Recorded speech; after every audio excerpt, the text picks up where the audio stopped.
everyone, Janie here, and as you all know, I've been working with limited craft supplies lately and have been finding other things to use, such as when I die cut a piece of pizza box to be the layer behind the sentiment. And today I'm going to be making a shaker card using the packaging that the cutting die came in. And talking about the cutting die, I'm going to be using this Coca Rosa cutting die from InLoveArts that they call roller skates background. But it's obvious that they are ice skates, so I think someone made a mistake, but it doesn't matter as long as we know what it is. And I'm going to be using the cellophane packaging to create the shaker pocket, and we'll see how that works. And I'm also going to be using this absolutely gorgeous teal glitter paper from Cat Scrappiness because I think it will make the perfect background for the shaker. Oh, and also this beautiful white glitter paper from Close to My Heart. Just look at its sparkle. Okay, let's get started and see how this turns out. I'm using my brand new Sizzix Big Shot Switch Plus, and I don't know if it was the machine or the Coca Rosa die from InLoveArts, but it sure cut beautifully. Okay, so there's a few things I want to tell you. First of all, you saw how beautifully all the big pieces were popping just right out. And I did have to use my pokey tool for some of the little tinier pieces, but they also came right out. And another thing that I wanted to let you know is, as you can see, I've cut this out twice, and that's because I thought I had ruined this the first time I cut it out, because these skates right here weren't connected to something, and I thought, oh no, I've tore them off from where they're supposed to be. So I did it again, and the same thing happened. And I looked at the die, and these skates right here aren't connected to anything. You can actually pop them out of here and have them as separate dies, but I'm going to go ahead and leave them in there so that I don't lose them. But I just wanted to let you know that. So if you get this and you think, oh, how cool, and then you go to, you die cut it and wonder why it looks like it's falling apart, but it's not. Those weren't meant to be in there to begin with. So we're good, and now I have enough to do 2 cards with. So next I'm going to be using a piece of this teal glitter paper from Cat Scrappiness, and there are 6 different shades of teal in here, from light to dark, and by the way, it is double-sided, which is really nice. And I've decided I don't want to use the darkest one, so I'll get past those 4 pages, and I'm going to be using this one right here. I cut that glitter paper down to 3 7/8 inches square and rounded the corners with my Creative Craft Products corner punch, and now that will fit perfectly behind the die cut. Okay, now by using a cellophane pouch like this, there's more than one way to make the shaker component, and of course one of them is just putting this down inside and creating a pouch. But I'm going to do this the same way that I normally create my shaker pockets. And so I'm going to just line this up on here, leaving about a 1/2 inch on each side. And I'm just going to cut right across. And by doing this, I'm actually going to be able to make 2 shaker cards. And so, see if I can get this opened up here. Sure. Okay, there we go. So I'm actually going to be cutting this completely apart. And if you've watched me make shaker pockets before, then you know exactly what I'm going to be doing.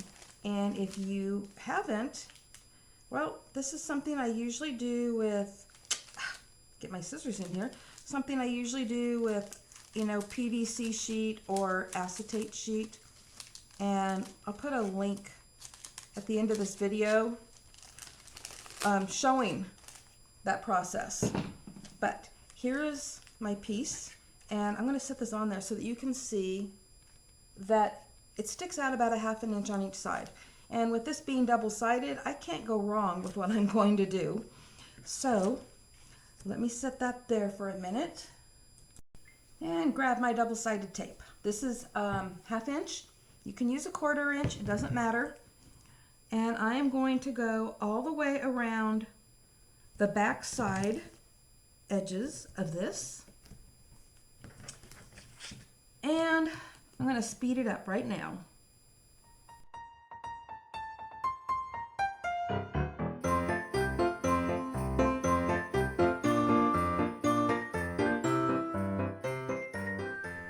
There we go. And I may have to put a little bit of glue right there, or maybe another piece of tape, because it did leave a little bit of an opening. And so here is my cellophane, and I'm going to set this right on top of it, like so. And hold on another minute. Grab my little pokey tool here, and I'm just going to see if this will help me remove the tape easier. Well, not the tape, but the backing of the tape. And then with everything kind of lined up, I'm going to grab the edge here at the bottom. I'm just going to roll that up right over that. Okay, so now it's attached. And I'm going to do the same thing on the other two sides.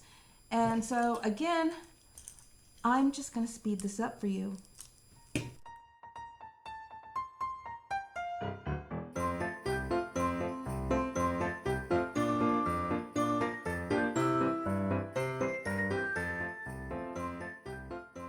Okay, there we go. That was a slippery little thing on here.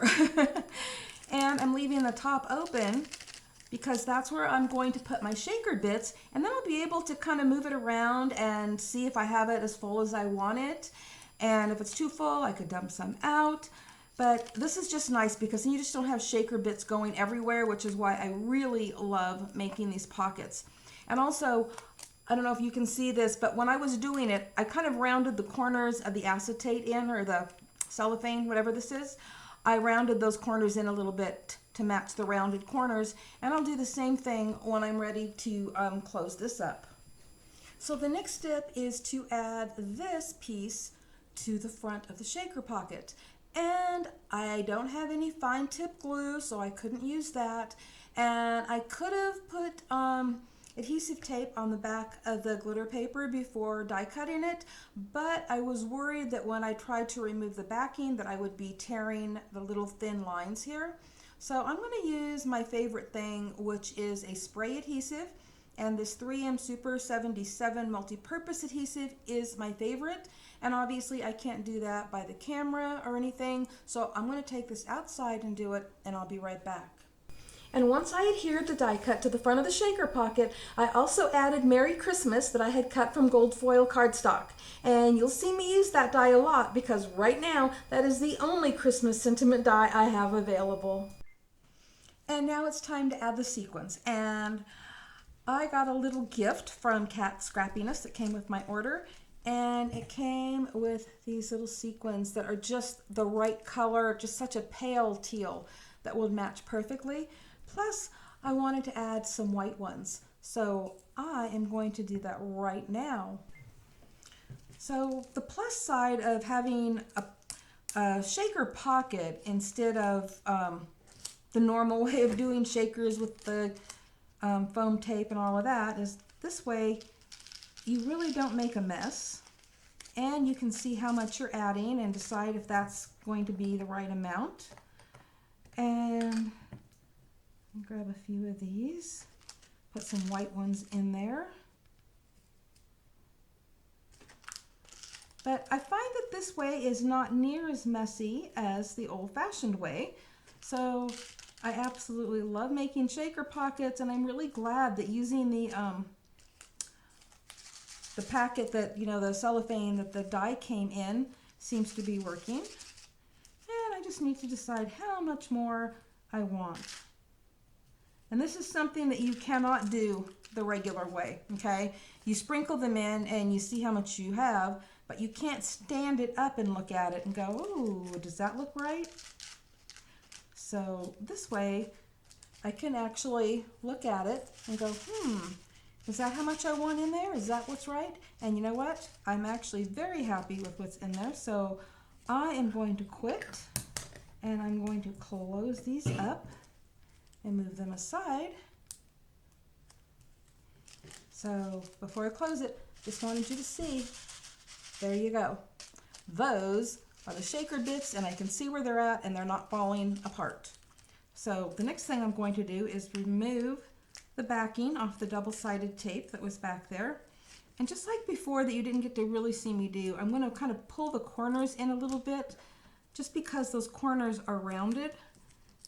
And then pull it all down